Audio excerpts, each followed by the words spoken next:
Hello guys, কেমন আছো তোমরা সবাই? আশা করি তোমরা সবাই খুব ভালো আছো। আমরাও কিন্তু খুব ভালো আছি।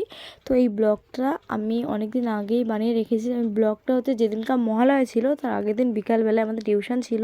তো স্যার আমাদেরকে ডেকেছিল, যেহেতু এক্সামের পর না একদিনও যাওয়া হয়নি। তো এক্সাম কেমন হয়েছে সেই বিষয়ে একটু স্যার সবার কাছে শুনতো, আলোচনা করতো এর জন্য। আর প্রথমত কি বলতো, আমাদের এবার টিচার্স ডে পড়েছিল। টিচার্স ডের কিছুদিন পরেই আমাদের এক্সাম ছিল বলে স্যার এবছর টিচার্স ডে করায়নি। আর প্রথমত স্যার আমাদের টিচার্স ডে করায় না, যে যেরকম পারে।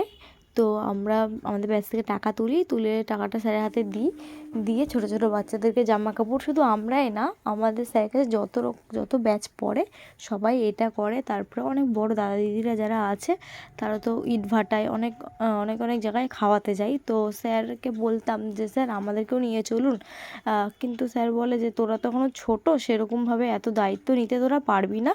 তো থার্ড ইয়ারে ওর, তখন তোরা একটু বড় হয়ে যাবি আর তখনই নিয়ে যেতে পারবো। যে এইটা তো শুধু খাওয়ালে হবে না, অনেক দায়িত্ব নিতে হবে, এক একজনকে এক একটা দায়িত্ব না নিলে তো হবে না। জন্য স্যার আমাদেরকে মহালয়ার আগের দিন বিকালবেলা ডেকেছিল যে এক্সাম কেমন হয়েছে সেই বিষয়ে আলোচনা করবে। সাথে স্যার কিন্তু ছোটো বাচ্চাদেরকেও দেয়, সাথে আমাদেরকেও টিচার্স ডের খাওয়া দাওয়া করায়। তো সেটা হয়েছিল না বলে স্যার ডেকেছিল সেদিনকার। আমাদের কিন্তু একদিকে মহালয়ার বিকালবেলা সব পিকনিক করছে, আমাদের পিকনিকও হয়েছে, সাথে টিচার্স ডে পালনও কিন্তু হয়েছে। তো দেখলে স্যারের বাড়িতে আসার সাথে সাথে স্যার একটু আলোচনা করলো, তারপরে স্যার কিন্তু কর্নেডো আইসক্রিম এনে দিয়েছিল সবাইকে। তো আমরা কিন্তু কর্নেডো আইসক্রিমই খাচ্ছিলাম।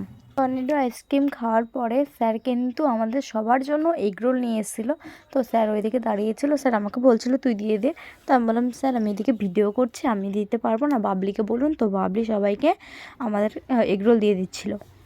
কিন্তু এগরোলটা দেওয়ার পরে বলছিল তোরা চাইলে এখানে বসেও খেতে পারিস, আবার বাড়িতেও নিয়ে যেতে পারিস। তো বাতকুল্লার থেকেও স্যারের কাছে অনেক মেয়েরা পড়তে আসে, শুধু বাতকুল্লায় না, বিননগর, তাহেরপুর, চাকদা। তো স্যার খুব ভালো পড়ায়, এর জন্য সবাই অত দূর দূর থেকে পড়তে আসে।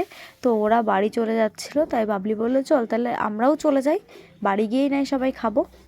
সবসময় চাউমিনের থেকে এগরোলটা খেতেই পছন্দ করি। তো বাড়ি এসে কিন্তু আমি এগরোল খাওয়া শুরু করে দিয়েছি, আমার এগরোল ফেভারিট।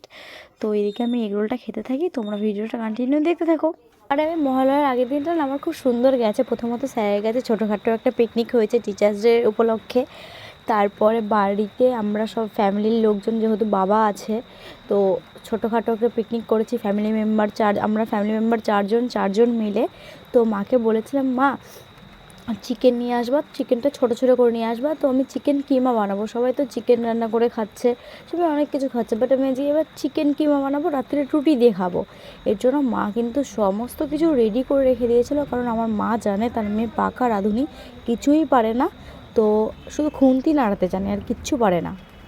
এর থেকে বাড়ি এসে এগরোলটা খেয়ে কিন্তু চিকেন কিমা বানানোর তোড়জোড় শুরু করে দিয়েছিলাম, কারণ ভাই বলছিল ভাই বাজি ফাটাবে, তারপরে কিন্তু এসে চিকেন কিমা খাবে।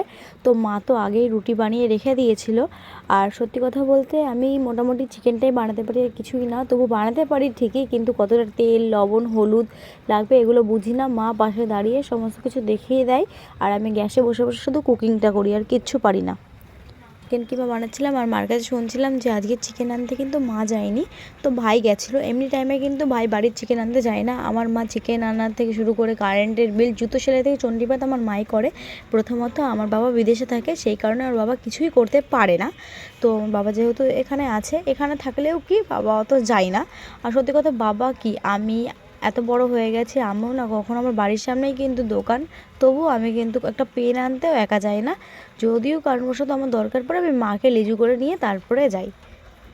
তাদের সাথে কথা বলতে বলতে কিন্তু আমি চিকেন কিমাটা বানিয়েও নিয়েছি। সুন্দর করে চিকেনটাকে এতক্ষণ কষাচ্ছিলাম আর তোমাদের সাথে গল্প করছিলাম।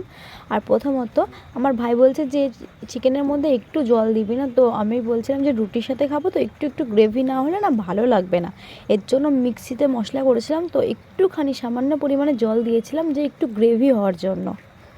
মিনি ব্লগ করছিলাম, সাথে স্যারের বাড়ির টিচার্স ডের খাওয়া দাওয়াটাও শেয়ার করছিলাম, আর বাড়িতে এসে চিকেন কিমাটাও শেয়ার করলাম। এর জন্য ফুল রেসিপিটা দিইনি। তোমাদের যদি ফুল রেসিপি লাগে অবশ্যই কমেন্টে জানিয়ে ফুল রেসিপিটা দিয়ে দেবো। আর দেখতেই পারছো আমার চিকেন কিমা রেডি হয়ে গেছে, গরম মশলা দিয়ে নামিয়ে নিলেই রেডি হয়ে যাবে টেস্টি টেস্টি চিকেন কিমা। চিকেন কিমা বানানোর পরে কিন্তু ওইদিকে বাবাকেও দিয়ে দিয়েছে। তো বাবার খাওয়াটা দেখালাম না, বাবা ওইদিকে খাচ্ছিলো। আর এদিকে মা আমাকে আর ভাইকে দিয়ে দিয়েছে, আমার ভাইও কিন্তু খেতে বসে গেছে। জানি না কেমন হয়েছে, ফার্স্ট টাইম যেহেতু বানালাম, তো ভালো লাগলে আর একদিন বানাতে হবে, কারণ আমার ভাই যে কোনো জিনিস আমার হাতে যদি ভালো লাগে সেটা 2 দিন করে বানাতে বলে, তো আরেকদিন যদি বানাই সেটাও তোমাদের সাথে শেয়ার করে দেবো। আজকে মিনি ব্লগটা এখানেই শেষ করছি। ভালো লাগলে লাইক, কমেন্ট, শেয়ার, সাবস্ক্রাইব করে দিও, পাশে থাকা বেল আইকনটা ক্লিক করে দিও, ফেসবুক পেজ থেকে থাকলে ফলো করে দিও। আজকের মতন ভিডিওটা এখানেই শেষ করি। Tata, bye bye. তোমরা সবাই খুব ভালো থেকো, সুস্থ থেকো।